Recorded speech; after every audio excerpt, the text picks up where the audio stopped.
오늘은 기독교 강요 제23강 믿음입니다. 믿음 1인데 다음 주에 2부를 하게 될 것 같습니다.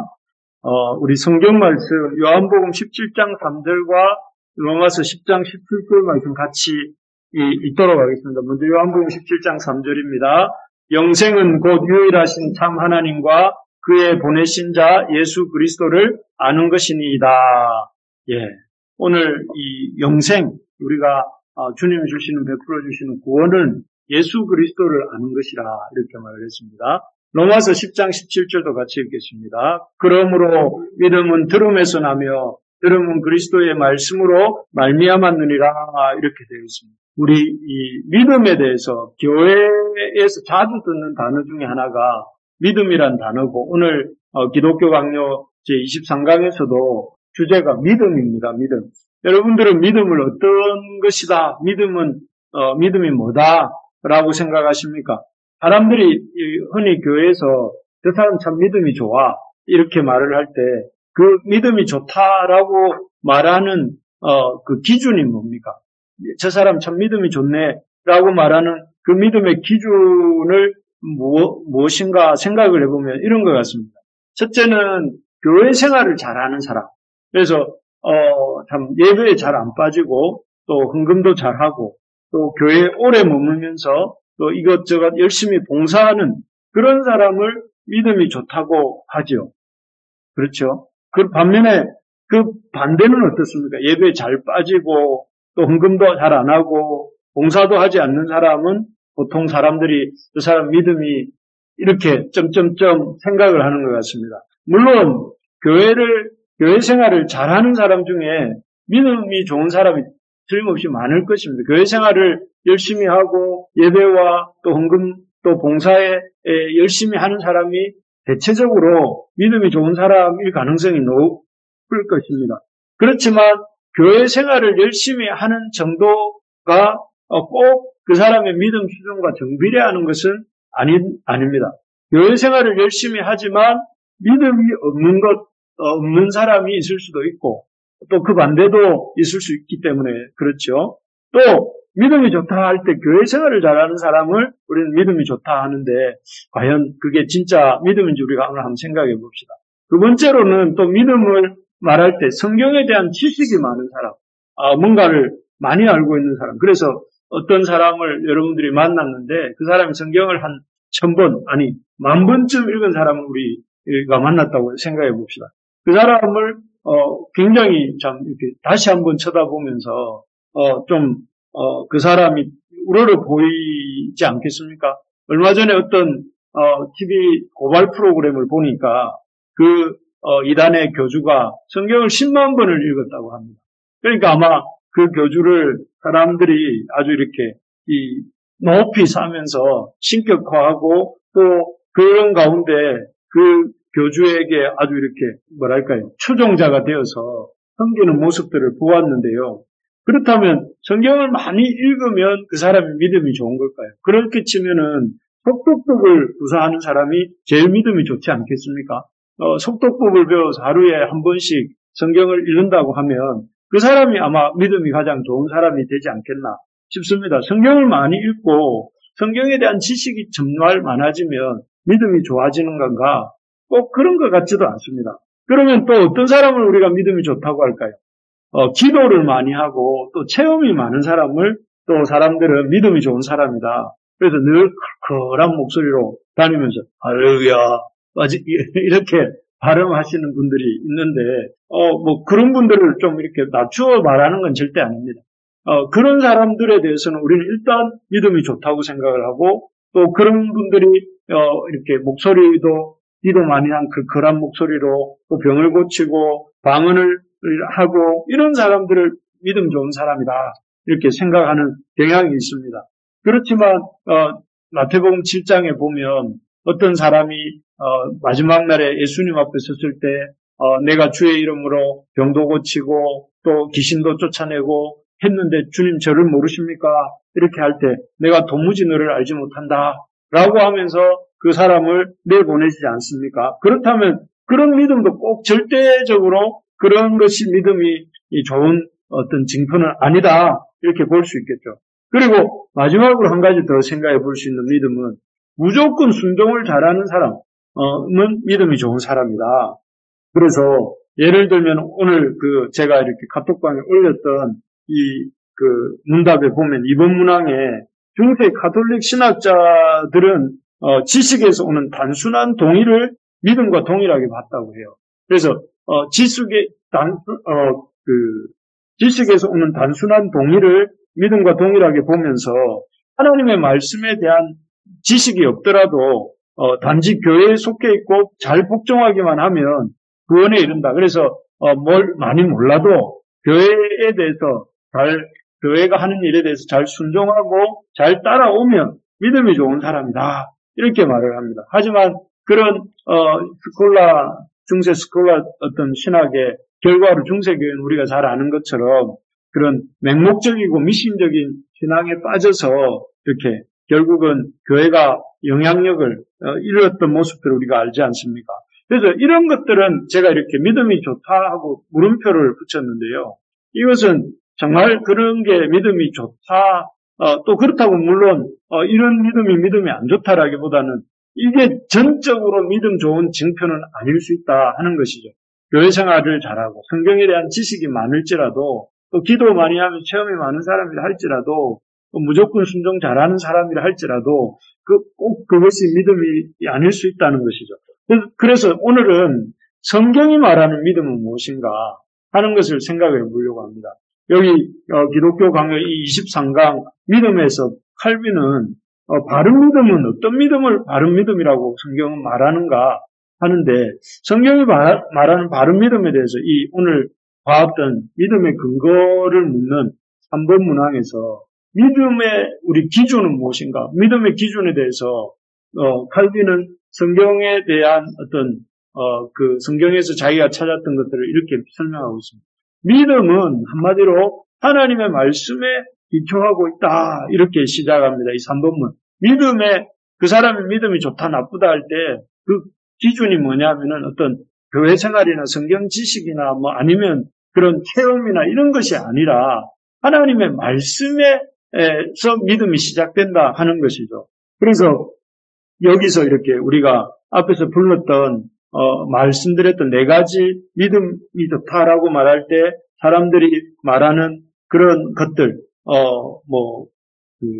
교회에 머무는 시간이 많다거나 또는 성경에 대한 지식이 많다거나 어디서 온 것인지는 모르지만 신비한 체험을 많이 하고 신비한 일들을 많이 행한다거나 교회에 아주 순종한다거나 이런 것들이 믿음이라고 우리가 흔히들 생각하는데 그런데 그런 믿음의 기초는 보통 사람의 지식, 또 사람의 열심, 사람의 충성심, 또 사람의 체험 이런 것들이 되어서 다 이런 것들은 결국은 이 믿음이 좋다라고 말할 때 사람 중심인 것을 보게 됩니다. 그 사람의 어떤 열심이나 지식이나 체험이나 그 사람의 어떤 그런 순종하는 이런 삶의 태도 이런 것들이 그 믿음이 좋다라고 할 때 기준이 되고 믿음의 근거로 삼는다 하는 것이죠. 그래서 결국은 믿음이 이런 것들이 기준이 되기 때문에 나중에는 어떤 문제가 생기면 믿음을 더 가져라는 식으로 권면을 하고 또 그렇게 믿음을 갖지 못하는 사람들에 대해서는 판단하게 되는 쪽으로 나아가게 되는 것입니다. 그런데 방금 본 것처럼 성경은 뭐라고 하느냐면 믿음의 근거는 그런 인간의 어떤 이 지식이나 또는 경험에 기초하는 것이 아니라 믿음은 하나님의 말씀에 기초하고 있다. 이렇게 말하면서 믿음의 출발하는 출발점이 바로 하나님이시다 하는 것을 이렇게 보여줍니다. 그래서 하나님이 어떤 분이신지 또 하나님의 그런 어떤 이 뜻이 무엇인지를 아는 데서부터 이렇게 시작된다는 거죠. 그래서 여기 보시면 밑줄 친 부분을 우리 같이 한번 읽어볼까요? 3번 문항의 밑줄 친 부분입니다. 시작. 믿음은 하나님의 말씀, 특히 은혜의 약속에 근거를 둔다. 그리스도를 믿음으로 말미암아 의와 생명을 얻게 하신다는 아버지의 약속을 근거로 그리스도를 믿는 것이다. 여기 뭐라고 하고 있느냐면은 믿음이라는 것은 그리스도를 믿음으로 말미암아 의와 생명을 얻게 하신다는 하나님 아버지의 약속을 근거로 믿음의 근거 1층이 뭐냐면은 하나님의 약속입니다. 하나님의 약속. 하나님의 약속의 내용은 무엇입니까? 그리스도를 믿음으로 말미암아 의와 생명을 얻게 하신다는 약속입니다. 그리고 그것을 근거해서 그 2층은 뭐예요? 그리스도를 믿는 거예요. 1층은 하나님의 약속에 근거해서 믿음으로 말미암아 그리스도를 믿음으로 말미암아 의와 생명을 얻게 해주신다는 것이 1층이라면 그 위에는 그리스도를 믿는 것이 믿음이다 이렇게 말을 합니다. 그래서 여기 보면 우리의 믿음이라는 것이 내가 아니라 나의 어떤 열심이나 나의 애씀이나 또 아니면 내 지식이나 내 능력이 아니라 하나님의 약속과 하나님께서 그리스도 안에서 하신 일을 믿는 것, 그리고 그것을 붙잡는 것이 믿음이다. 그래서 우리가 정말 우리의 믿음이 좋아지려면 어떻게 해야 되겠습니까? 우리의 믿음이 좋아지려면 우리가 애쓰는 것이 아니라 우리가 어떤 것들을 개발해 나가고 우리가 더 열심을 내는 것이 믿음이 아니라 그리스도를 아는 지식에서 자라가야 된다. 이렇게 베드로는 말을 해요. 그래서 베드로후서 3장 18절에 보면 사도 베드로가 말을 할 때 오직 우리 주 곧 그 구주 예수 그리스도의 은혜와 그를 아는 지식에서 자라가라. 영광이 이제와 영원한 날까지 그에게 있을지어다. 여기에 보니까 베드로 사도가 이렇게 뭐라고 소아시아 교회 성도들에게 권면하고 있느냐면은 믿음의 어떤 성장을 어떻게 이루어가는가? 구주 예수 그리스도의 은혜를 알아가라. 그 은혜를 아는 지식에서 자라가고 여기서 은혜와 그를 아는 지식이라는 것은 그를 경험하는 삶에서 자라가라 이렇게 말을 합니다. 그래서 이 바른 믿음이라는 것은 하나님의 약속과 그 하나님의 약속에 근거해서 이렇게 우리를 위해서 이 땅에 오시고 또 우리를 대신하여 대속하여 주시고 또 십자가에 돌아가시고 부활하시고 승천하신 그리스도를 아는 것이 믿음이고 또 그 가운데서 그것을 알아가는 데서 자라감으로 우리가 거기에 대한 어떤 반응들이 생겨나게 되는 그것이 믿음이다. 믿음은 어떤 이런 우리가 생각하는 그런 것들이 아니라 이런 것이 믿음이다 하는 것입니다. 말하는 것은 이런 그리스도를 아는 지식, 하나님을 아는 지식에서 자라가는 우리 부르심의 가족들이 되기를 소망합니다. 그래서 어떤 다른 것들이 아니라 하나님을 바르게 알아가고 또 그리스도가 하신 일의 의미를 잘 알아가고 그것으로 인해서 하나님이 나를 위해서 이루어주신 일을 붙잡고 그것을 주장하는 것, 그것이 믿음이다. 그래서 우리가 어떤 사람 믿음이 좋다, 저 사람 믿음이 좋다, 저 사람 믿음이 나쁘다 이렇게 말할 것이 별로 없습니다. 그냥 하나님이 우리를 위해서 이루신 그 일을 잘 붙잡는 게 믿음이기 때문에 믿음은 하나님의 선물이고 하나님의 선물을 우리가 잘 붙잡고 가는 것이지 다른 사람들을 평가하고 이렇게 할 것이 아니라는 것이죠. 오히려 그냥 믿음은 다 같은 것이지만 믿음이 잘 자랄 수 있도록 도와주는 게 먼저 된 자가 나중된 자에게 해야 될 일이고 또 나중된 자는 자기 믿음이 그리스도를 아는 지식에서 하나님을 아는 지식에서 자라갈 수 있도록 힘쓰는 것이 믿음 안에서 해야 될 일이다 하는 것이죠. 예. 그리고 두 번째로는 이렇게 보면 그러면 이런 바른 믿음을 우리가 이게 바른 믿음이라는 것을 알았는데 그렇다면 우리가 어떻게 이런 바른 믿음을 자라가게 할 수 있는가 하는 것인데 여기 보면 첫 번째는 하나님의 선하심과 또 신실하심을 믿으라 하는 것입니다. 여러분 그 앞에서 우리가 찬양도 했지만 좋으신 하나님이라고 찬양도 했지만 이 믿음은 이런 우리가 그리스도를 하나님의 약속으로 오신 그리스도를 믿고 그 믿음 안에서 자라가려고 할 때 제일 먼저 필요한 것이 하나님의 선하심과 신실하심을 믿는 것입니다. 그래서 여기 아까 3번 문항 밑에 부분을 우리 한번 보시면 믿음이 어떻게 시작될 수 있는지를 나와 있습니다. 우리 빨간 줄 친 부분 같이 읽어봅시다. 믿음은 우리에 대한 하나님의 선하심을 굳게 또 확실하게 아는 지식이다.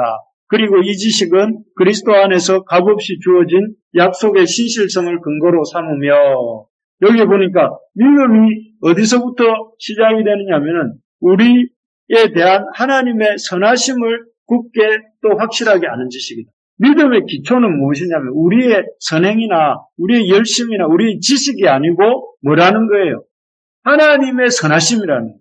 그리고 하나님의 그 선하심의 기초에서 그 밑에 보면 그리스도 안에서 값없이 주어진 약속의 신실성이 근거다는 거예요. 우리의 그런 어떤 믿음의 기초는 우리 하나님의 선하심이고 나의 어떤 대단함이 아니라 하나님의 선하심, 그리고 그리스도 안에서 이렇게 값없이 주어진 그 하나님의 약속의 신실한 성취, 하나님의 신실함을 우리 이 믿음의 기초가 된다는, 믿음의 기둥이 되는 것이죠. 그렇기 때문에 우리가 참 우리 믿음의 기초로 삼아야 할 것은 이런 그리스도 안에서 우리를 향한 값없는 구원의 약속을 주시고 또 그 약속을 그 구약과 신약의 역사 속에서 신실하게 구원의 역사를 이루시고 또 그렇게 이어오신 하나님의 선하심과 신실하심을 우리의 믿음의 기초로 삼고 나아갈 때에 우리가 그 믿음의 어떤 첫 출발을 잘 하게 된다는 것입니다. 그래서 6번 문항에서 이걸 좀 더 잘 설명을 하는데 6번 문항에서 하나님의 약속을 믿는 태도는 어떠해야 하는가? 믿음은 우리를 향한 하나님의 자비로우심을 분명하게 아는 지식. 그래서 믿음이라는 것은 하나님의 자비로우심, 우리를 향한 하나님의 자비로우심을 분명하게 아는 지식이 믿음의 시작이라는 거예요. 그래서 우리가 하나님이 우리를 위해서 어떻게 자비를 펼쳐주셨는지를 알아가야 됩니다. 그리고 그래서 이제 우리가 날마다 큐티를 하거나 예배를 드릴 때마다 하나님이 얼마나 자비로우신가, 신실하신가 이런 걸 우리가 듣지 않습니까? 그리고 그리스도 안에서 값없이 주신 약속을 확신하는 것이다. 확실하게 믿는 것이죠. 그래서 죄인이 그리스도 안에 있는 용서에 대한 하나님의 약속을 전적으로 신뢰하고 하나님께서 자신에게 은혜롭고 자비로우심을 확실히 합니다. 여기 중요한 단어가 하나님의 약속에 대한 전적인 신뢰가 믿음입니다.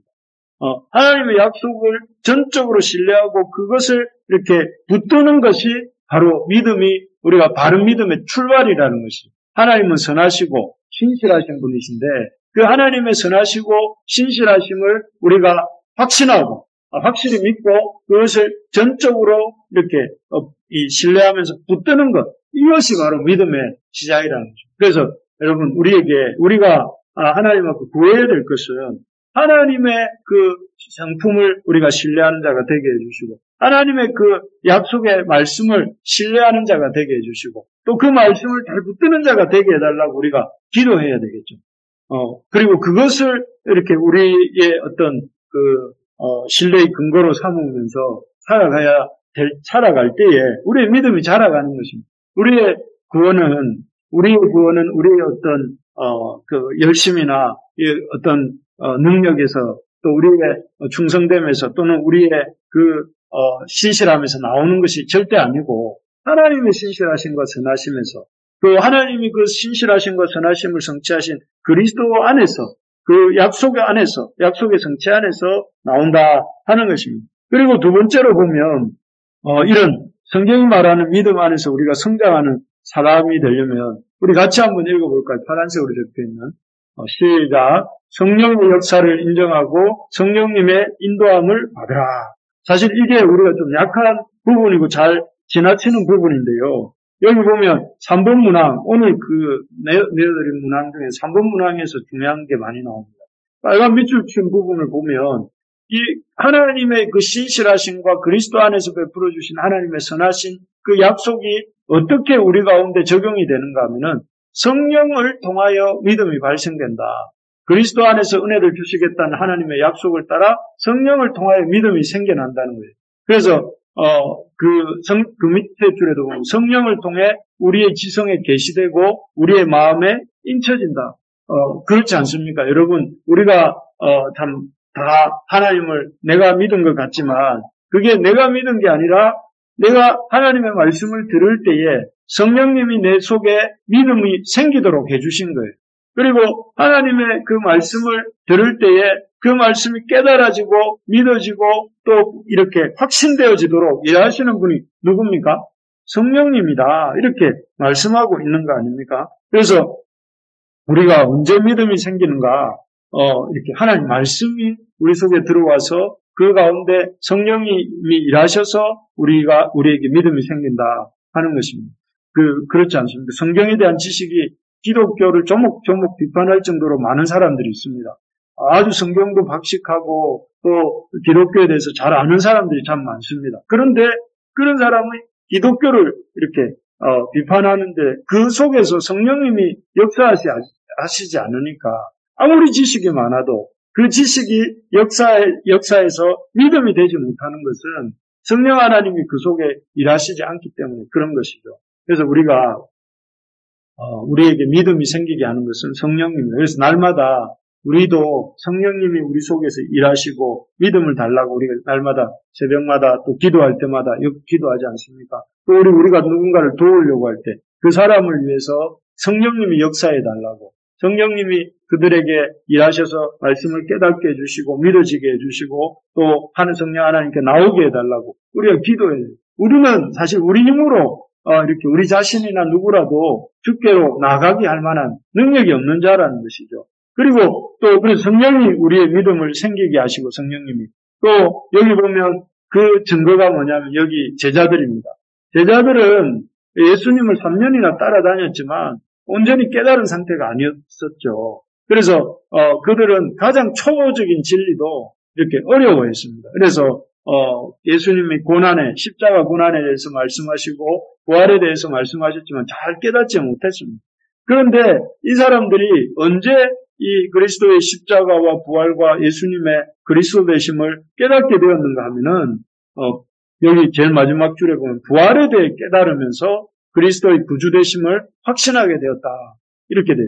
부활 사건을 경험하면서 예수님이 십자가에 돌아가시고 3일 만에 부활하시고 또 부활하신 주님께서 제자들에게 나타나셔서 보여주실 때에 정말 이 죽으신 줄 알았는데 돌아가신 줄 알았는데 성령님께서 다시 살게 하시고 또 이렇게 제자들을 만나시고 대화하시는 이런 모습들을 볼 때에 정말 예수님이 하셨던 그 부활 십자가의 의미와 부활의 의미에 대해서 확실하게 깨닫게 되었고 이렇게 믿게 된 것이죠. 사실 부활 사건의 그 숨은 부활 사건이 일어나도 일하신 힘이 무엇입니까? 성령 하나님의 역사지 않습니까? 성령 하나님께서 이렇게 부활의 역사가 일어나게 하셨는데 성령님이 역사하실 때에 뭐가 생긴 것입니까? 믿음이 생긴 것입니다. 그래서 여기 보면 제일 밑에 줄에 그렇지 않다. 그들의 마음속에는 믿음의 씨가 숨어 있었다. 그리고 그들은 부활에 대해 깨달으면서 그리스도의 구주 되심을 확신하게 됐다. 제자들 마음속에 숨어 있던 믿음의 씨에 이렇게 발아하고 싹이 나도록 이렇게 물을 준 분이 누구냐면은 성령 하나님이시라는 것이죠. 그래서 우리가 참 이 땅에서 참 하나님을 알아가고 또 하나님을 알게 되는 이런 역사를 일으키시는 분은 누구냐면은 성령 하나님이시다. 그래서 우리가 늘 좀 기억해야 될 것이 무엇이냐면은 이런 성령의 역사를 인정하고 성령님이 역사하셔야 역사가 일어난다는 사실을 인정하고 성령의 그 일하심을 따라갈 줄 아는 그런 우리가 되어야 된다. 그렇게 될 때에 거기에서 무엇이 일어나냐면은 믿음이 자란다. 그래서 여러분 그런 말 있지 않습니까? 새는 좌우의 날개로 날아간다고 하는데 좌도 있어야 되고 우도 있어야 된다 이런 말인데 그런데 여러분 신앙은 뭐겠습니까? 신앙이 아주 이렇게 성장하려면 말씀과 기도가 같이 가야 됩니다. 말씀이 있어야 되고 말씀을 붙들고 하나님 앞에 기도하는 또 그리고 그 기도하는 가운데 기도한다는 건 뭘 말하는 겁니까? 성령 하나님의 일하심을 인정하는 것이고 성령 하나님의 일하심을 기대하는 것이고 성령 하나님을 의지하는 것이지 않습니까? 그런 것들이 있을 때에 그 머릿속으로만 하나님을 아는 것이 아니라 내 삶에 실제적으로 성령님을 의지하고 의뢰하는 것 거기에서부터 이런 역사가 일어난다는 것입니다. 말하는 것은 우리 부르심의 가족들이 하나님 말씀을 알아갈 뿐만 아니라 기도하는 일에도 힘쓰는 우리 모두가 됩시다. 기도하지 않으면 기도하지 않는다는 것은 단순히 기도하지 않는 것이 아니라 하나님을 기대하지 않는 것이고 하나님을 기대하지 않는다는 것은 하나님을 믿지 못하는 것이고 하나님을 믿지 않는다는 것은 결국은 우리가 힘없는 삶을 살 수밖에 없는 것이기 때문에 오늘 이 수요 기도회를 기점으로 우리가 다시 한번 우리의 믿음이 새로워지는 이 은혜가 있기를 소망합니다. 끝으로 이 세 번째 우리가 한번 생각해 보겠습니다. 한번 읽어볼까요? 경외와 경건을 동반한 믿음으로 나아가라. 여기 보면 우리가 진정한 믿음이라는 것은 무엇이냐면은 하나님의 선하심과 신실하심을 믿는 것이고 또 그 가운데 하나님의 역사를, 성령 하나님의 역사를 인정하고 인도함을 받는 것이라면 거기에서 그치는 것이 아니라 이런 선하심과 신실하심을 믿고 성령님의 인도함을 받으려고 할 때 우리에게 뭐가 일어나냐면은 경외심이 있어야 되고 또 경건한 삶을 살아야 된다 하는 것이죠. 자, 여기 7번 문항에 보면 이렇게 되어 있습니다. 교리 또는 성경에 동의하는 것이 구원받는 믿음인가 단지 이렇게 되어 있는데 여기 밑줄 친 부분을 보시면 믿음은 성령에 의해서 영적으로 깨우쳐짐으로써 일어난다. 앞에서 말씀드렸죠. 그래서 믿음은 하나님을 경외하는 것과 경건을 동반한다. 우리가 믿음 이러면은 그러면 우리는 하나님을 믿기만 하면 되고 우리에게 할 일은 없는가? 그게 아니라 하나님을 경외해야 된다. 하나님을 경외하다는 것은 무슨 말입니까? 크신 하나님을 인정하고 그분 앞에 아주 이렇게 숙연한 마음을 갖는 것이죠. 하나님이 크시다는 사실을 인정함으로써 그분 앞에 예를 갖추는 게 경외함입니다. 그리고 그 하나님의 크신 하나님 앞에서 그 하나님을 인정하고 살아가는 삶의 모습이 경건입니다. 그래서 이 크신 하나님을 인정하고 크신 하나님을 의식하며 살아가는 삶이 있어야 되는 것이죠. 그래서 여기 제일 마지막 줄에 보면 우리가 그리스도를 또 하나님을 우리가 인정하게 되면 마땅히 경건이 나올 수밖에 없다.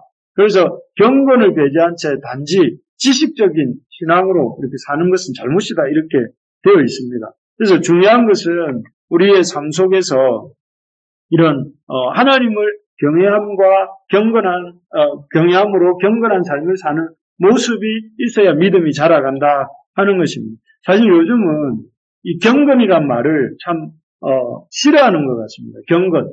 그 하나님 앞에서 경건하게 사는 것을 그냥 아주 오래된 골동품 같이 생각을 하는 시대가 된 것 같습니다.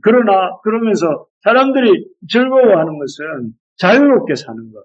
사람들이 원하는 것은 그냥 구속받지 않고 내 마음대로 사는 것. 이것이 사람들의 관심입니다. 그래서 경건의 어떤 자리가 참 이렇게 늘 빈 때가 많은 것 같지만 그러나 하나님을 경외함으로 경건하는 삶을 사는 사람이 믿음이 자라간다는 것이죠.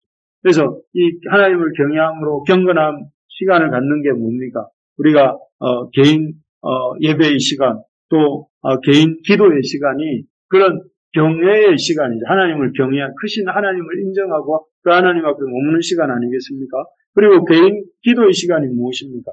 거룩한 삶을 사는 이 땅에서 세속화된 이 땅에서 거룩한 하나님의 백성으로서 살겠다 하는 고백이 되는 것이죠. 그래서 우리가 이런 개인 예배와 또 한 축은 무엇이냐면은 바로 우리가 공동 예배로 드리는 주일 함께 드리는 공동 예배와 또 수요 기도회와 이런 자리가 되는 것입니다. 자, 이제 말씀을 마무리하겠습니다. 우리 오늘 기독교 강력 23강 믿음에 대한 얘기들을 정리하면요. 성경이 말하는 믿음이란 무엇인가? 우리가 흔히 말하는 그 믿음 말고 성경이 말하는 믿음이라는 것은 하나님의 선하심과 신실하심을 믿는 것이다. 하나님의 말씀을 믿는 것이고 하나님의 그 말씀 속에 나온 약속을 믿는 것이고 그 약속을 하나님이 이 약속 속에서 나타나는 하나님의 선하심과 신실하심을 믿는 것이 믿음이다. 그래서 우리의 어떤 다른 우리의 경험이나 우리의 믿음의 열심이나 아니면 우리의 지식이나 이런 것들이 아니라 하나님의 선하심과 신실하심을 믿는 것이다 하는 것이고 두 번째로는 성령님의 역사를 인정하고 인도함을 받는 것이다. 그래서 실제로 우리의 삶 속에 성령님이 일하고 계시고 또 성령님의 이 인도하심이 있다는 것을 인정함으로 우리가 날마다 그 하나님 앞에 나아가서 경외와 경건을 동반한 믿음의 삶을 사는 것, 이게 믿음이다 하는 것입니다. 그래서 우리 이 자리에 있는 우리 불심의 가족들과 또 이렇게 온라인으로 듣고 있을 우리 모든 성도님들에게 이런 성경이 말하는 믿음이 이렇게 더욱더 성장해가는 그런 이번 5월 한 달이 되기를 주님의 이름으로 축복합니다.